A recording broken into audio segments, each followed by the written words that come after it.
northwest part of Montana on Sunday. Wow. Parts of that state hit with blizzard conditions, making it very difficult for motorists. In Oregon, we found folks greeted with snow and excitement. Last weekend brought the season's first snow to Mount Hood, which does have skiers and snowboarders stoked, Caitlin, for the season ahead. And in California, the season's changed practically overnight. The storm blew in Sunday night, dropping temperatures and leaving some snow on the ground and the benches. Not a tremendous amount, but enough to make some snowballs and get you ready for ski season. Well, we are stoked we're not seeing any snow here right now. It's way too soon for that. Here's meteorologist Grace Devine filling in for Chuck today. Grace? Thanks, Caitlin. So yes, no snow, but can't even imagine that right now with the temperatures we're seeing outside. A big change compared to yesterday, though. Yesterday was quite ugly out there. We saw hail, wind, tornadoes, all of it we experienced. You can see here that piece of hail is almost the size of that person's palm. So quite big chunks were coming on down, and along with that we saw tornadoes. So the first one was on Friday, EF0. This just came out this evening. This was in Breeds, Illinois, and that was luckily no one was fatally injured or the fatalities or injuries in that one. And then Emden tornado was yesterday, and once again no injuries or fatalities reported with that. So definitely some good news when it comes to that, because it was looking a little spooky out there for us yesterday. As for now, looking quite nice as we were seeing those clouds moving out of the vicinity. And then today we're seeing those sunny skies, and those will carry over into tomorrow, but we'll see some showers come on later on tomorrow. More details on that later on. Now back to you guys. Thank you, Grace. A sad update now. This is out of Bloomington. 18-year-old Reginald Hubbard was taken off life support yesterday after his family tells us he was hit by a car while walking home from work Thursday night. Yeah, today his mother speaking out for the first time, saying that she wants the world to know he was more than just a pedestrian. Stephanie Rodriguez is in Bloomington. Caitlin, Tyler, as you can imagine, they're heartbroken, but his mom says she's at peace knowing he isn't suffering. Kylene Johnson says her son was walking home from work with his girlfriend when he was hit. She says deciding to take him off life support was the hardest decision she's ever made, but now that he's gone, she wants closure and to know what her son's last moments were like.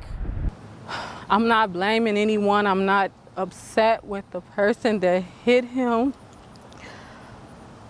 I just need to know what happened to my son. I just need more information. I haven't even been together enough to ask her, what was his last words? What did he say when you guys was crossing the street? I just need to know. Johnson says she doesn't hold a grudge. She just wants answers. Police haven't made any arrests or given out any tickets in this case. Mom tells me Pizza Ranch was Hubbard's first job ever, and he had just started earlier this month. Coming up tonight at 6, I'll tell you what she plans to do with the first paycheck he ever got that unfortunately he wasn't able to cash. Reporting from Bloomington, Stephanie Rodriguez, 25 News. Very sad for that family. Thank you, Stephanie. Illinois Congresswoman Cheri Bustos called the president's tweets this weekend unconscionable when asked about them earlier today. She was at the East Bluff Community Center in Peoria to learn about their fundraising efforts. That building needs more than $1 million in repairs, including a new boiler and roof. Bustos is working on a bill that could grant money to organizations like this one. You got to do everything you can for kids. And that means having opportunities, having activities after school, making sure that they know that by doing things by the rules, you can get ahead. The group has raised about a third of their $1.5 million goal so far. More than 31,000 people visited the center last year. Coming up this week, a pretrial hearing in Marshall County on Wednesday for this man, Gary Birchtold. The 39-year-old Marshall County man is accused of killing Tiffany Murphy last year. He's pleaded not guilty to that crime and also demanded a jury trial for the murder case. He was indicted on 4 separate murder charges. Birchtold allegedly shot Murphy to death at his house, burned her body, and dumped her ashes in a different location last August. His trial is set to start November 18th. If convicted, he could face life in prison. Getting back to another local politician, a Springfield politician, in fact, came to Central Illinois to tour a local manufacturer today besides Cheri Bustos, and he too weighed in on impeachment talk while he was here. Morton Industries is where Senate Minority Leader Bill Brady spent part of his day today. They make metal fabricated tubing for companies, including CAT. With 600 staffers, Morton Industries is feeling a strain in their supply chain due to the trade war with China. Senator Brady says he hears those concerns, and he hopes the impeachment inquiry doesn't bog D.C. down. I hope that what it doesn't do is delay progress in other areas. from the surface of what I've seen, this doesn't deserve this attention. I think some have said that the next election is the best outcome for the people. For Illinois, Senator Brady sees the graduated income tax as the #1 issue facing our state, but says he hopes the impeachment proceedings at the Capitol don't take the forefront of what should be happening. In other news today, the House Intelligence Committee is seeking potential witnesses and preparing for subpoenas as President Trump is tweeting about civil war. Alice Barr has the latest now from Washington. Facing a storm of controversy, President Trump is continuing a days-long Twitter tirade, targeting the whistleblower who triggered an impeachment inquiry and the Democrats who are leading it. It's a disgrace. This whole thing is a disgrace. There's been corruption on the other side. There's been corruption like you've never seen. He retweeted comments warning of civil war if he were removed from office and accused House Intelligence Chairman Adam Schiff of treason. Schiff moving ahead with rapid-fire testimony this week in the impeachment inquiry, including hearing from the U.S. envoy to Ukraine, who resigned on Friday, and the intelligence community's inspector general, who deemed the whistleblower complaint credible and urgent.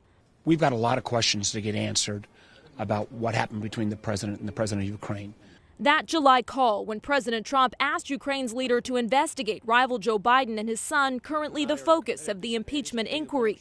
The whistleblower calls it an abuse of power and accuses the administration of trying to cover it up.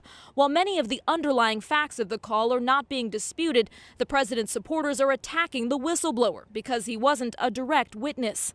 I can't believe we're talking about impeaching the president based on an accusation based on hearsay. But Senate Majority Leader Mitch McConnell said today if the House votes to impeach, the Senate has to take on the issue. I would have no choice but to take it up. Republicans confident if the impeachment question does reach their chamber, they have the votes to kill it. A new CBS poll shows 55% of Americans approve of the impeachment inquiry. In Washington, Alice Barr, NBC News. In other national news, we head to Washington State, where a school bus driver has been charged with driving drunk. Some troubling new video showing her behaving erratically behind the wheel as a bus full of terrified children scream and call 911 for help. Those children absolutely terrified on their ride home from school. One 10-year-old boy apparently called 911 after he got home, saying that the driver had been wobbling around and he could tell she was drunk. According to a police report, 48-year-old Catherine Macarone took a preliminary breath test, registering a blood alcohol level that was